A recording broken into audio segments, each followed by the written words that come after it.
저는 개인적으로 이 노래가 싫습니다. 이유가 뭐냐면 이 노래가 나오면 항상 긴급 진단을 해야 됩니다. 시장이 항상 무너지고 있다는 뜻이죠. 오늘이 마지막 긴급 진단이었으면 좋겠습니다. 오늘도 신저점을 이탈했던 증시 2,300을 지지를 했습니다. 오늘 이분 모시고 해안을 얻어보겠습니다. D&W 파트너스의 송동현 대표님 모시고 말씀 나눠보겠습니다. 어서 오십시오. 네, 안녕하십니까. 네, 안녕하세요. 어서 오십시오. 네, 안녕하십니까. 우리 또 정서 아나운서분도 네, 저도 합류하셨습니다. 왔습니다. 네. 제가 사실 다짜고짜 질문 하나 해도 되겠습니까? 네. 저 지난주부터 너무 답답한 게 도대체 우리 시장은 왜 이렇게 매니저님, 앵커님 불안한 걸까요? 뭐 소위 말해서 외국인들이 떠나서 그렇다고 하는데 정말 명확한 이유가 궁금합니다. 왜 그러는 걸까요? 왜 그런 겁니까? 도대체 우리 시장은 왜 이러는 겁니까, 매니저님? 간단하게 한번 코멘트 한번 부탁드리겠습니다. 예, 뭐 다들 뭐 전문가 분들이시기 때문에 잘 아실 겁니다. 네. 일단은 환율 때문이겠죠. 첫 번째 이유는 환율이 지금 뭐 거의 그 금융위기급에 지금 뭐 1,300원 네. 달러를 넘어가면서 굉장히 지금 불안 심리가 가중되고 있고, 당연히 그 외국인들 입장에서는 원화를 갖고 있을 이유가 없지 않습니까? 당연히 달러를 매수하고 싶을 거고, 또 달러가 더 안전자산이기도 하니까, 자, 그런 식으로 이제 매수세가 계속 이어지는 것 같습니다.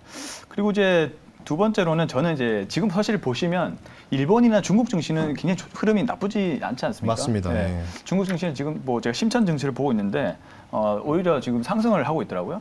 사실 우리나라 경제 구조가 사실 미국과 중국의 그런 의존도라든지 이런 부분이 굉장히 큰 편인데, 네. 그래서 어쩔 때는 미국을 따라가고 어떨 땐 중국을 또 따라가는 흐름이 나타나고 있는데, 전혀 지금 양 국가에 전혀 따라가지 않는 흐름이 완벽한 디커플링 현상이 보여지고 있는 것이, 일단은 뭐 펀디멘탈적으로 불안한 요인도 있겠지만 저는 가장 큰 부분은 수급적 이슈라고 생각합니다.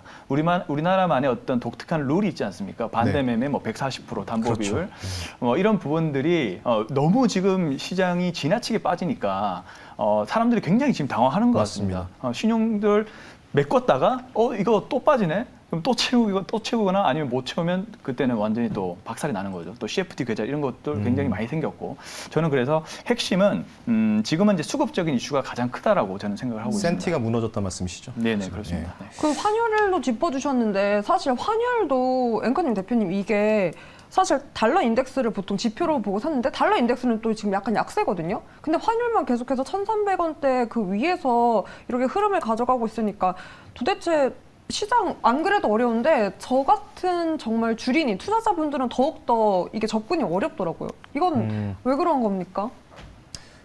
이게 이제 결국은 너무 어렵죠?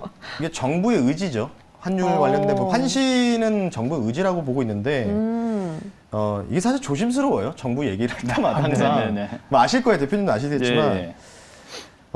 지금 맞습니다. 이제 달러 지수는 103포인트 정도 약간 하향 조정이 됐어요. 근데 이제 원 달러가 1,301원인데 거의 마지노선이죠. 그렇죠. 여기 이제 넘어가면은 뭐 1,400원 갈 수 있다 뭐 이런 식으로 또 괴기한 이야기들도 나오고 있는데, 문제는 뭐냐면 외국인들이 자꾸 파니까 자꾸 이제 뭔가 엑시트를 하잖아요. 근데 지금 뭐 2주 전부터 어떤 얘기가 나오냐면, 아까 우리 대표님도 말씀하셨지만은 중국 증시가 견고하게 지금 눌림이 나올 때 계속 버티면서 올라가거든요. 네네. 여기 있던 자금들이, 우리나라에 있던 자금들이 중국 쪽으로 좀 흘러가고 있다 뭐 이런 얘기들도 들리더라고요. 맞습니다.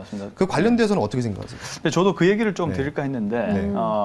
오히려 이제 중국은 뭐 이제 우리나라를 포함한 어떤 사실 이제 민주주의 국가라고 할게요. 이제 이 국가들은 대다수 이제 좀 돈을 강하게 풀면서 증시를 부양했다면 네. 사회주의 국가들이나 이런 이제 국가들은 되게 안정적으로 경제를 좀 운용했지 않습니까? 돈 별로 안 풀었어요. 별로 안 풀었죠. 네, 맞아요. 그 대신 이제 급락이 빨리 나왔죠. 중국 그렇죠. 증시가. 네. 근데 이제는 오히려 완전히 이제 미국을 중심으로는 긴축에 들어갔고, 이제 오히려 중국은 이제 지금 중국의 기준금리가 제가 알기로 약간 4.45% 정도로 알고 있거든요. 네. 오히려 금리 수준이 높다 보니까 경기를 부양할 수 있는 폭이 더 큰 거죠. 그러니까 지금 그런 시기가 된 거, 그러니까 지금은 이제 또 상하이 봉쇄도 조금씩 풀리고 있고, 오히려 이 기회를 이용해서 이제 중국 증시는 오히려 부양을 조금 더 서두르려고 하는 그런 모습을 보이면서 완전히 지금 차별 현상이 나와주고 있지 않습니까? 그러니까 네.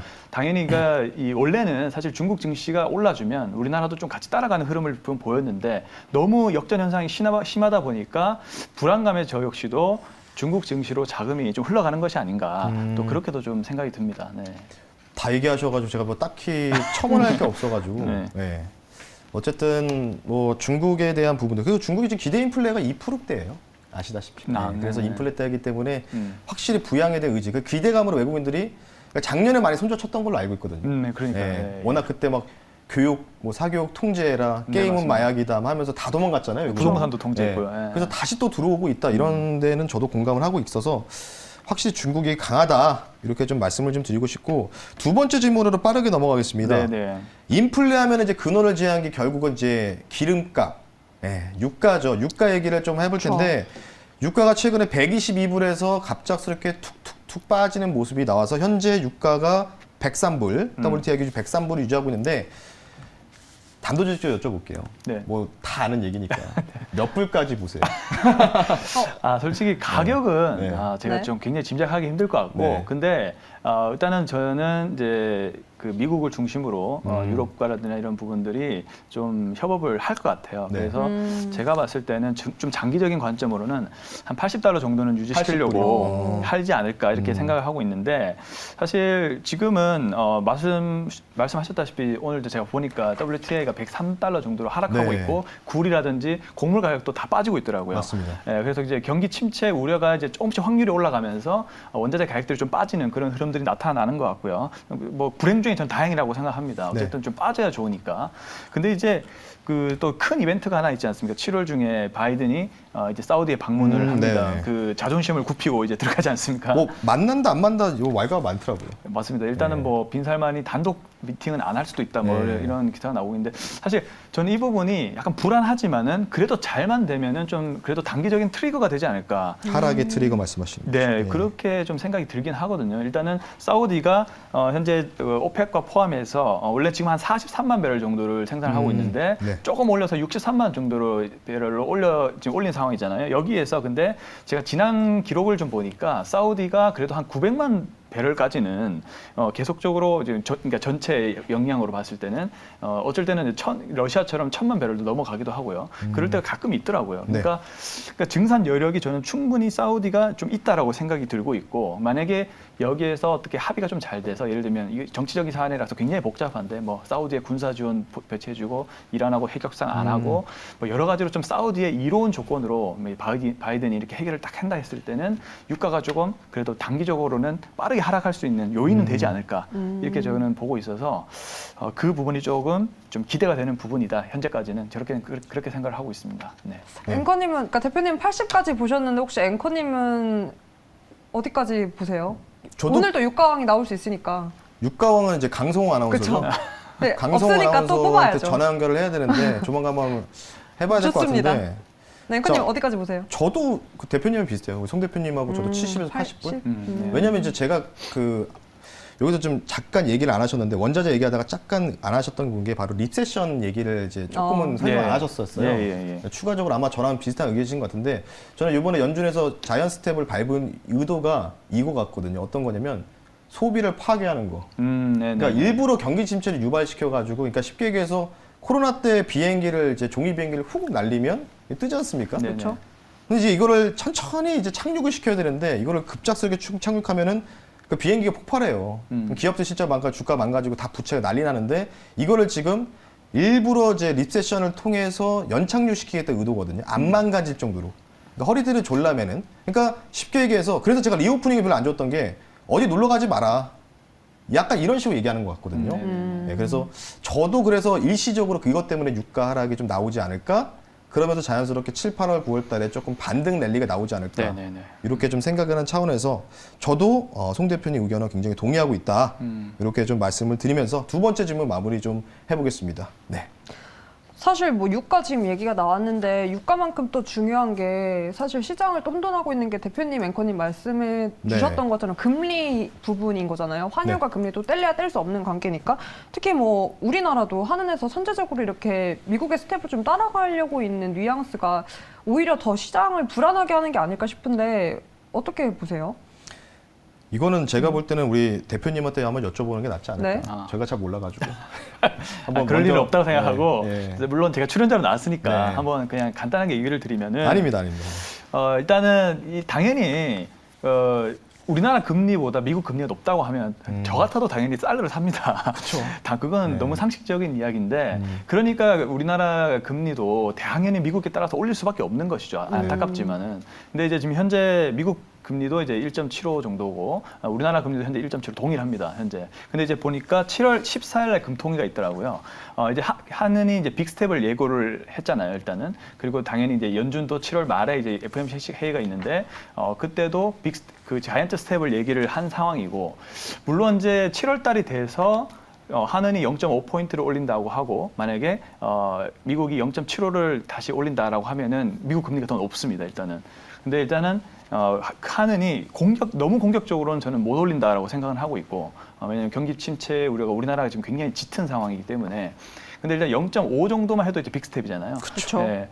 근데 이제 그 정도는 올릴 것 같다라는 생각이 들고 있고 근데 이제 이렇게 되면 어쨌든 한미 금리 역전 현상이 일어나면서 우려감이 들 수밖에 없을 겁니다. 근데 중요한 부분들은 저는 그런 심리가 충분히 전 시장에는 반영이 좀 됐다라고 좀 생각하는 게 제 입장이거든요. 왜냐하면 다 알려진 현재 소식이기도 하고 그리고 코스닥 기준으로 봤을 때는 너무 많이 빠졌습니다. 솔직히. 맞습니다. 이거는 펀디멘탈 이하로 제가 봤을 땐 빠졌다고 생각합니다. 수급적인 이슈가 더해서 빠졌지만은 어쨌든 이런 악재들은 선반영 될 확률이 높다.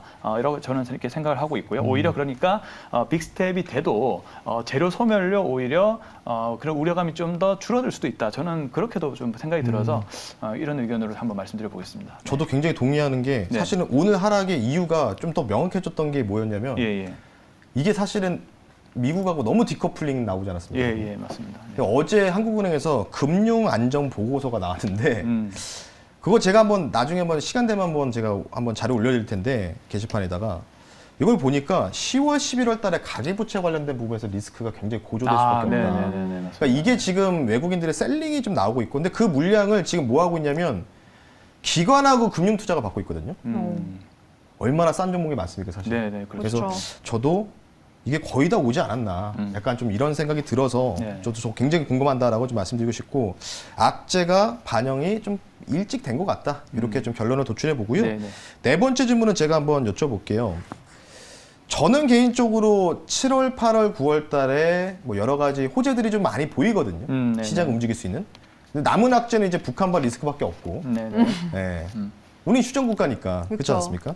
그것만 아니면 사실 3분기는 좀 반등장 예상하고 있는데 우리 대표님은 어떻게 생각하시는지? 저도 이제 그 우리 매니저님 방송을 가끔 보는데 제 거를요? 저는 별거 없는데. 아니 그 전투주 굉장히 재밌게 보고 있거든요. 근데 이제 북한 얘기를 많이 하시더라고요. 네, 네. 그래서 북한발 리스크. 굉장히 그쪽에 전문가시구나 이렇게 생각, 군인이셨나 이렇게 생각이 들기도 했었는데, 근데 이제 일단 북한발 리스크 자체는 사실 제가 많이는 알지 못합니다. 일단은 이제 그런 상황인데 저는 근데 당연히 7월이 6월보다는 좋아야 된다고 생각하고 있고요. 너무 안 좋았어요, 진짜. 예, 6월이 너무 안 좋기 때문에 일단은 인간적으로 그렇죠. 7월은 6월보다는 낫다라는 생각을 저도 하고 있고요. 그리고 좀 객관적인 데이터를 든다면 저는 이제 미국과 중국의 인프라 투자 쪽을 좀 보고 있거든요. 네. 인프라 투자 법안이 이제 이 3분기까지 9월까지 조기 집행한다라는 소식이 있습니다. 그래서 특히 이제 건설 쪽, 특히 지금 건설 섹터가 사실 이 윤석열 대통령 당선 이후에 굉장히 우리가 주도주가 될 수도 있지 않나라고 많은 생각을 했었잖아요. 그렇죠. 부동산 공급량이 늘어난다라는 그런 기대감이 있었는데, 근데 문제는 원가 부담이었죠. 근데 원가 부담이 근데 지금 이대로 추세로 조금만 빠져준다면은 그래도 원가 부담은 조금 줄어들면서 약간 부동산 관련된 종목들이 조금 수혜를 입지 않을까 이런 생각도 조금 저는 하고 있거든요. 근데 부동산뿐만이 아니고 각종 인프라 투자 관련된 어떤 예산 집행이라든지 이런 부분들이 또 충분히 시장에서는 호재로 작용할 수 있다라고 생각하고 미국 역시도 마찬가지고요. 이제 그런 관점으로 좀 보고 있어서 우선은 7월 이후에 일단은 전반적인 좀 투심이 개선된다라고 저는 생각을 하고 있고요. 근데 이제 만약에 반등장이 올 경우는 당연히 지수가 올라야 되기 때문에 그래도 그 지수를 대표하는 반도체나 그리고 2차 전지 쪽 섹터가 그래도 좀 낫지 않을까 이렇게 좀 평가를 좀 내리고 싶고요. 그리고 요새 좀 보시면 알겠지만 제약바이오가 좀 달라지는 흐름이 나와주고 있지 않습니까? 제약바이오 박사님이시라고 들어가지고 그 정도는 아닌데. 햄버거를 많이 발굴하셨다 이제. 제약바이오 쪽을 공부를 좀 하긴 했는데 어쨌든 되게 반갑게도 이렇게 지수가 하락하는 과정에서 제약바이오 섹터가 좀 반등이 이게 또 나오더라고요. 두창도 영향도 있었던 것 같아요. 약간. 네, 그렇죠. 네. 이제 또 갑자기 원숭이 도창 이슈도 생겨나고 그래서 어쨌든 어쨌든 뭐 무슨 이유가 됐든 반갑게도 제약바이오 섹터가 조금 투심이 살아나는 모습이 나와주면서 7월 달에 만약에 반등이 괜찮게 나올 경우는 지금 제약바이오 섹터도 좀 네. 눈여겨볼 수도 있을 것 같고 경기 민감 쪽에는 저는 건설 쪽 건설. 어. 쪽도 조금 네. 너무 많이 빠졌기 때문에 좀 눈여겨볼 수도 있지 않나 이렇게 생각을 하고 있습니다. 네, 건설 섹터 특히나 또 바이오도 그렇고 반등 기다리시는 분들 많을 것 같아서 대표님의 전망 저도 네. 포트폴리오에 한번 반영을 해봐야겠습니다. 네, 근데 또 반가운 반등이 있었습니다. 혹시 앵커님, 네. 대화창에 팬들이 많습니다. 혹시 고려신용 평가 때문이 아닌가 싶은데 네. 한시 기점으로 목표가 터치하고 어제 저격주였는데 반등이 제대로 시원하게 나왔습니다. 근데 이거는 진짜로 네. 이거는 송 대표님이 발굴하신 거예요? 오. 저는 알고 있었어요. 제가 그 오. 얘기 드리려 했는데 이거 이틀 전에 먼저 얘기했어요. 아 정말요? 네, 저도 그 얘기 그러니까 좀 저는 이제 저도 이렇게 쭉 보다가 네네. 제가 이제 구글 검색 자격증이 있거든요. 레벨 1인데 네네네. 이거 하다가 이제 송 대표님 방송에 고려신용분을 얘기하시더라고요. 예. 그래서 보니까 이거는 뭔가 이제 이렇게 해서 저도 한 수 좀 배워가지고 제가 그 다음 날에 했다. 오. 네. 제가 좀 카피했습니다. 좋습니다. 왜냐면 사실 오늘 또 그러면 아니겠지만, 오전에 네. 제가 방송 모니터링 하다가 네. ETF 시장에서 좀 수익을 봤던 게 채권 쪽이더라고요. 네. 그래서 오늘 사실 관련 뭐 저격주라든지 흐름을 기대했는데 시장이 밀려서 조금 장 초반에 미미해가지고 그쵸. 네. 그랬다 싶었는데 한 시기점으로 이렇게 시원하게 올라오니까 팬들도 채팅창에 네, 앵커님 너무 좋아요. 네. 아주 가득합니다. 네, 일단은 이거는 이제 제가 조금 슬쩍 훔쳤다. 송 대표님 거를 이렇게 좀 정정을 하고요. 대표님의 자, 팬들도 들어와야겠어요. 네, 그렇죠. 근데 좀- 진짜 다행스럽게 이제 말씀드려서 올랐는데 저는 개인적으로 슬픕니다. 그렇죠. 저도 그때 그렇게 얘기했었어요. 네. 이런 종목이 맞습니다. 올 수밖에 없다는 현실이 그렇죠. 좀 그럼 슬프고요. 대표님 뭐 이런 그 전망은 좀 슬프게 잡아서 수익을 봤던 종목이지만 네. 또 다른 종목을 좀 담는다면 그리고 그 종목보다 중요한 게 사실 요즘 같은 시장에서는 워낙 속도가 빨라져서 매매 타이밍이거든요. 그런 타이밍 잘 잡을 수 있는 뭐 대표님만의 꿀팁, 힌트 같은 게 있을까요? 사실 꿀팁은 사실 지금 시장에서는 좀 말씀드리기가 좀 어려울 것 같고 굉장히 뭐 바닥을 잡는 거는 사실 좀 불가능하지 않습니까? 뭐 잘 아시겠지만 그래서 저는 이제 실적이 좋은 종목들을 좀 분할 매수하자라는 관점을 좀 가지고 있습니다. 제가 좀 조사를 해왔는데요. 자, 1분기 이후에 좀 실적이 괜찮은 종목들은 뭐 HMM이라든지 주성 엔지니어링, 뭐 신흥 SEC, 루트로닉, 리오프닝, 뭐 2차 전지, 반도체 그리고 뭐 해운 쪽 이쪽을 좀 볼 수가 있겠고 그리고 2분기에 좀 실적이 나아지는 종목은 이제 역시나 유가 평가, 재고 평가 이익이 늘어날 수밖에 없는 S-오일이라든지 네. 그다음에 현대제철 쪽을 좀 좋게 실적을 좋게 보고 있더라고요. 그 연간으로 봤을 때는 HK 이노에 이제 두창 관련된 백신 네. 관련된 종목도 일단 좋게 보더라고요. 현대제철이라든지 LG노텍 등등을 볼 수가 있겠고, 근데 연간으로 최대 이익이 나올 수 있는 종목은 삼양식품이 좀 꼽히고 있었습니다. 네. 삼양식품이라든지 리노공업 그리고 또 대망의 삼성전자 이렇게 연간 최대 실적 치고 나오는 그 기업들이 나오기 때문에 저는 이제 개인적으로는 일단 삼성전자가 삼성전자 굉장히 많이 네. 빠져 있고 그쵸. 지금 실적도 굉장히 잘 나오고 있거든요. 물론 이제 디램이 빠지고 있는 그런 우려감들이 현재 나오고 있긴 하지만은 그래도 연간 최대 이익 전망은 어쨌든 삼성전자가 나오고 있기 때문에 이렇게 가격이 좀 쌀 때 분할로 접근해 보시는 것이 어떨까 이런 생각도 가지고 있습니다. 네, 그러면 어쨌든 제가 알기로는 우리 송 대표님이 네. 바이오 발굴의 대장이라고 알고 있거든요. 좋습니다. 저 또 H- 바이오도 좋아하거든요. 그래서 지금 힘든 상황에 놓여 많이 있었는데 힘듭니다. 줄이는 분들 위해서 HK 이노에 말고 혹시나 또 관심 있게 볼 수 있는 거 하나만 좀 풀고 가시죠. 그래요? 네. 제가 솔직히 좀 이렇게 관심 있는 종목이 있긴 한데 이제 제가 자주 얘기 드렸던 종목이거든요. 네. 네. 저는 이제 라파스라는 종목을 좀 보고 라파스. 있는데 라파스요. 네. 왜냐하면은 이제 사실 이게 마이크로 니들 쪽이 굉장히 백신으로 쓰이기는 굉장히 좋거든요. 맞습니다. 예, 근데 FDA에서 허가난 의약품이 없기 때문에 현재 주목을 크게 못 받고 있는 것 같아요. 근데 마이크로 니들의 어떤 공부를 좀 해보시면 굉장히 장점이 많다라고 저는 생각이 들거든요. 일단은 이런 뭐 원숭이 두창이나 이런 질병도 다 후진국 병이거든요. 그러니까 즉 뭐 재사용된 주사기를 쓴다든지 의료 폐기물이 늘어나면서 이런 문제가 생길 가능성이 높기 때문에 근데 마이크로 니들을 쓰게 되면은 전혀 그런 문제가 발생하지 않습니다. 이제 의료 폐기물 문제를 완벽하게 해결할 수가 있다라는 게 생각이고 실제로 지금 부산대학교랑 질병청과 이게 합심해서 네. 천연두 백신에 대한 마이크로니들 그 제품이 나온 것으로 제가 알고 있어요. SMB인가 기업이 이럴 겁니다. 이 세 개의 기관이 합쳐서 만든 백신을 알고 있는데 근데 이제 라파스의 장점이 뭐냐면 용해성 마이크로니들이 지금 유일하게 대량 생산할 수 있는 기업이고 그런 측면에서 저는 우선은 이 주목을 잘 못 받는 것 같지만 그래도 뭔가 좀 가능성만 좀 개발이 충분히 된다면은 충분히 좀 시장에서 좋은 역할을 할 수 있는 그런 종목 같다 이렇게 생각합니다. 바이오주라니까 솔깃한데 가격 전략도 혹시 부탁드려도 될까요? 네. 이제 제가 이 종목을 설명하게 될 줄 몰랐는데 일단은 말씀을 드리면은 지금 생각보다는 덜 빠졌습니다. 시장 대비해서는. 그래서 뭐 지금 가격도 지금 이제 차트를 보시면은 네. 지지대가 이 가격 라인대가 굉장히 매물이 많은 부분이거든요. 그러니까 이 라인대가 지지대라는 거죠. 그러니까 지금 가격에서 당연히 충분히 매수 가능하다라고 생각하고 있고요. 일단 목표가는 좀 더 보면서 얘기를 해야겠지만 1차 뭐 한 6, 7만 원 정도로 일단 보고 있는 상황입니다. 네. 네, 감사합니다. 네. 알겠습니다. 뭐 이 정도로 좀 마무리를 좀 하고요. 다음에 또 기회가 되면 뵐 수 있도록 하겠습니다. 네, 알겠습니다. 오늘 말씀 감사드리겠습니다. 네, 감사합니다.